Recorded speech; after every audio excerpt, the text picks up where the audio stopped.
आणि सरकार यांचे मनपूर्वक मी स्वागत करतो। तसेच आपल्या उपस्थितीमध्ये कार्यक्रमाची शोभा वाढवणारे गोव्याचे युवा आणि शास्त्रीय गायक पहिले स्वातंत्र्य श्रीराम राष्ट्रवादी भजन मंडळाचे हांव अभिनंदन करता। थोड्याच दिसांनी आनी बरे पैकी शॉर्ट टायमान हो सक्सेसफूल स्पर्धा केली म्हणून आणि टायम टू टायम बरे पैकी सगळे आयोजन करून त्यांच्यानी फर्स्ट टाइम त्यांच्या मुखार फर्स्ट टाइम केलो आणि आमच्या मंडळान फर्स्ट टाइम हो भजन स्पर्धा करपाचो एक उद्देश आसलो की ह्या मतदारसंघात बऱ्यापैकी भजन किंवा देवा कडेन बऱ्यापैकी आराधना करप, भजन करप, मेडिटेशन करप, जास्तीत जास्त देवाच्या भक्तीत रावप हो उद्देश आसलो। ह्या आदी आमी भजन स्पर्धा एक केले कीर्तन संमेलन करप। आम्ही पळयता की जशी सुटी पडटा एक मे जालो की मागीर जेन्ना पावसाळो येयलो जून जुलय जालो की आमच्या हिंदू धर्माचे जे संस्कृती आहा जे देवाचे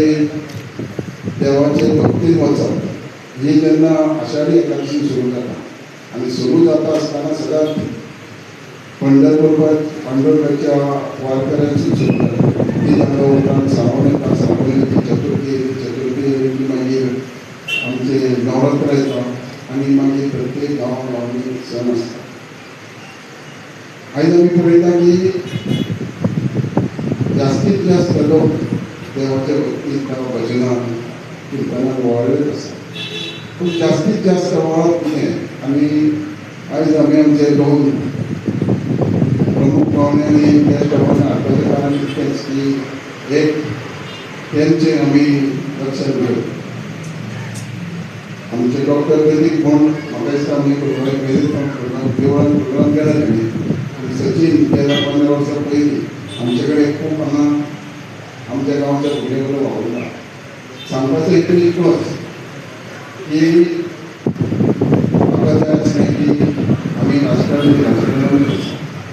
पूण जर भुरग्यांक यंग पिढीक संस्कारांतूय कशें दवरप जाल्यार डॉक्टर प्रदीप आनी सचिन गेले सारकें एक उदाहरण घेवन आमी वचपाक जाय। आमचे खूब पयलीं पासून आमी 25-30 वर्सां सचिनूय तसोच पूण आपल्या शिक्षणा बरोबर आपल्या सर्विसे बरोबर प्रदीप सर मुखार आमी बायोडायवर्सिटी बोर्डाचो मेंबर सेक्रेटरी म्हणजेच त्या गव्हर्नमेंट डिपार्टमेंटाचो डायरेक्टर आनी सचिन तेणेंनी बरें संगीतकाराचें मार्गदर्शन दिलें शिक्षण घेतलें आनी यंग वयात इतक्या यंग वयात तेंच्यांनी बरोबर म्हाका कॉल काडटा आपल्या शिक्षणा बरोबर हें चालूच दवरलें आनी तुमी पळयलां आसतलें पेपर एड येता आसतना आनी संडेचे फोटो आसता हांव सचिनाक कितें वगैरे करून म्हणटा वेळान वेळ काडून कारण 30-31 एक आयज पासून तेच्या युनिवर्सिटी म्युजीक स्कुलाची युनिवर्सिटीचे आयज बरे मोठे प्रोग्राम तेतूंच्या तितून खंय तरी ताणें आपलो एक वर्ग कमी करून हांगा येयलो म्हणून तांकां आवडपाचो उद्देश इतकोच आसलो दुसऱ्या पर्यंत वचप आनी हे आमचे जे संबंध गांव देवी मतदारसंघ आसूं किंवा गोवा आसूं सुरुवात झाली संगीताची ती भजनातूनच झाली। शारदा संगीत विद्यालयात पथकामध्ये मी भजन सादर करायचो आणि एक मुद्दा मी सांगतोय कारण मी शास्त्रीय गायक नंतर झालो पण अगोदर मी वगैरे भजनी कलाकार होतो। त्याच्यानंतर गोवा संगीत महाविद्यालय त्याच्यानंतर पुढे जात गेलो। आता मी कलाकार मी एक गाणं शिकवले अजूनही मी एक विद्यार्थीच आहे माझ्या गुरुजींकडे मी अजूनही माझं शिक्षण चालू आहे। आजच्या स्पर्धेबद्दल मी बोलेन म्हणजे भजनाबद्दल सर म्हणाले मला एका वर्षी भजनाबद्दल वर्कशॉप घे असं सांगितलं होतं। तर कारण आज इथल्या सर्व गुणीजनांना मी नमस्कार करू कारण मला वाटतं सगळ्यात कमी वयाचं मी असेल स्टेजवर बघितलं तर. आणि आजचे जे पण परीक्षक आहेत म्हणजे पेडगावकर सर आहेत, हे ज्यांच्या वडिलांचं म्हणजे कैलासवरती पंडित वापरदादा पेडगावकर त्यांचं लहानपणापासून भजन ऐकून त्यांची कार्यशाळा ऐकून तिथे पण आम्ही भजन शिकलो. दुसरे चांगले संगीतातल्याच घरातले गायक.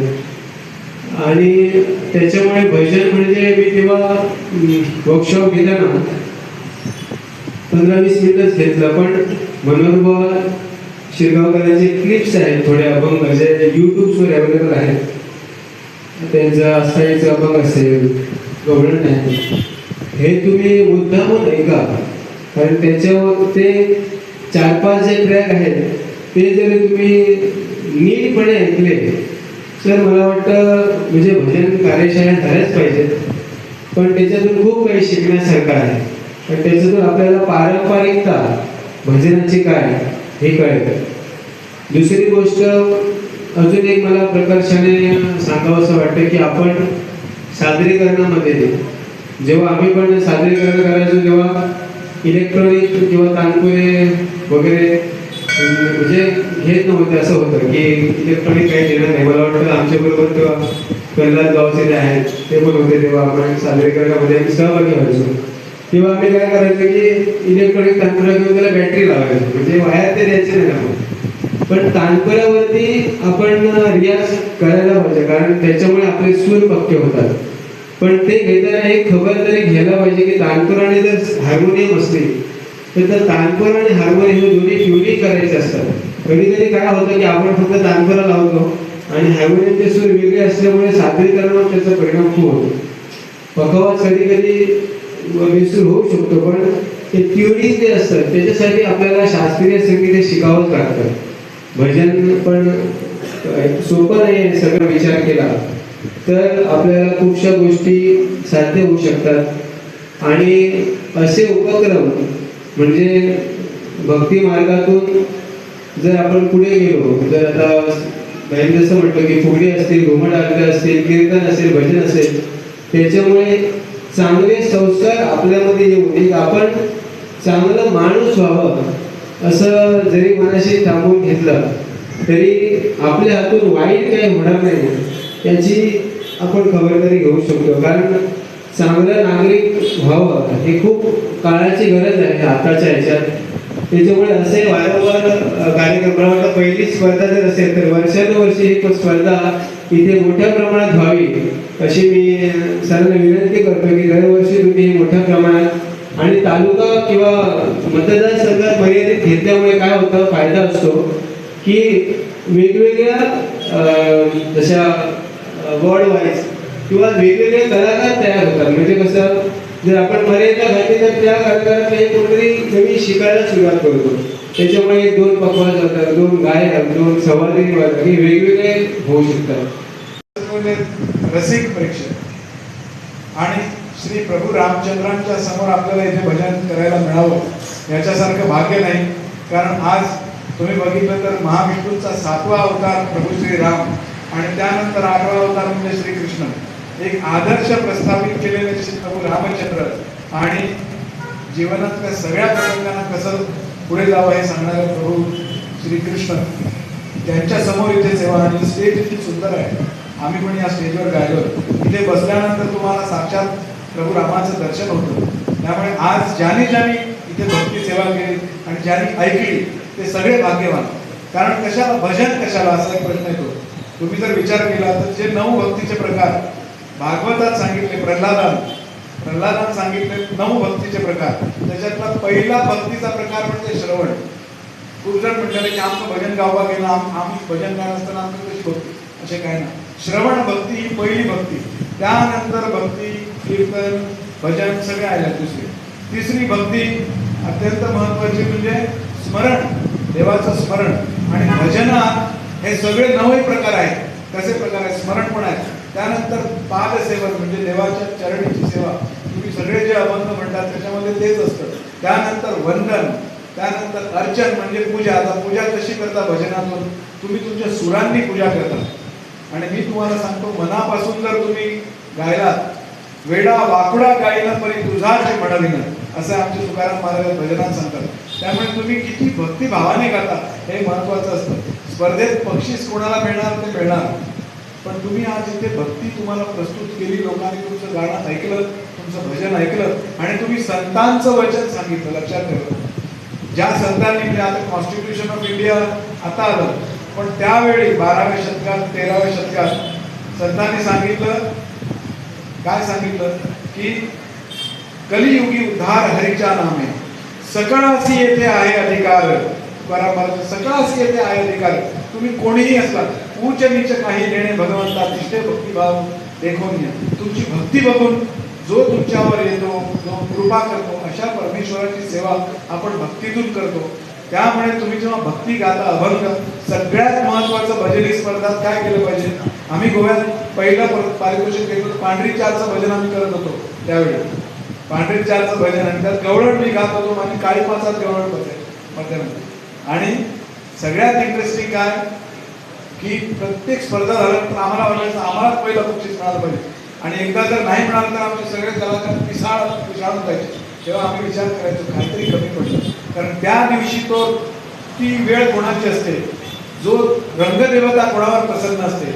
तुम्ही किती चांगले असू शकता, तुमची वेळ असते तशी त्या दिवशी एखाद्या दुसऱ्याची वेळ असू शकते. त्यामुळे हे महत्वाचं आहे. आणि परीक्षकांना सुद्धा कसं असतं, सगळ्यात कठीण परीक्षकांची असते. मी गेल्या वर्षी राज्य परीक्षेला 15 ऑगस्टला होतो, त्यानंतर कानाला पीड केला की परत परीक्षक खबर झाला. कारण 5 जण सगळे ग्रुप घरी आले विचारायला की मास्तर आम्ही चंपाकली अभंग गायला, आमका कित्याक बक्षीस ना. अरे तू चंपाकली गायला, तू शब्द किती गायले. सगळ्यात महत्वाचं म्हणजे शब्द, कारण ही भक्ती प्रधान शब्द प्रधान गायकी. इथे तुम्ही किती राग तोडले आणि किती अभंग किती तालांना आवे उडवले त्याला महत्व नसतं. इथे तुम्ही गाता ते काय धीर आणि वीर. तुम्ही जेव्हा अभंग गाता त्या अभंगाचे शब्द भंग होता कामा नये, म्हणून तो अभंग. लक्षात ठेवा, अभंग.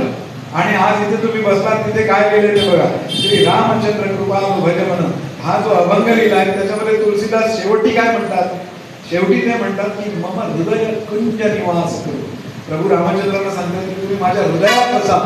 कशाला बसा हृदयात. एकदा ते हृदयात बसले की सगळे आपले अवगुण कामादि खलदल भंजनम, सगळ्याचं भंजन, सगळ्याचा नाश होतो. म्हणून त्या प्रभूला आपल्या हृदयात आणण्यासाठी भजन, पहिलं बक्षीस घेण्यासाठी भजन करत नाही. आम्ही लक्षात ठेवा, आपल्या गावामध्ये आपण जी नाटकं करतो, जी भजनं करतो, त्याच्यामध्ये इथल्या कलाकारांना वाव मिळतो. त्यामुळे मी सगळ्यात महत्त्वाचं अभिनंदन करतो की असे कार्यक्रम ठेवायला पाहिजे ज्याच्यामुळे भक्ती, आणि भक्तीमुळे शक्ती वाढते, आध्यात्मिक शक्ती. शेवटचे 2च पॉईंट सांगतो. मी भाषण मोठं द्यायला मला आवडत नाही, पण 2 विषय सांगतो. सगळ्यात महत्त्वाचं, एक व्यक्तीचा जर विकास झाला पाहिजे तर 4 गोष्टी महत्त्वाचे. फिजिकल फिटनेस म्हणजे शारीरिक, तसंच मानसिक आणि शारीरिक असलं तसं सामाजिकही पाहिजे. तो समाजातही चांगला पाहिजे. नाहीतर तुम्ही शक्तिवान आहात, मानसिक फिट आहात आणि शेजाऱ्याला जोड घालतो तर उपयोग नाही. सामाजिक आहे.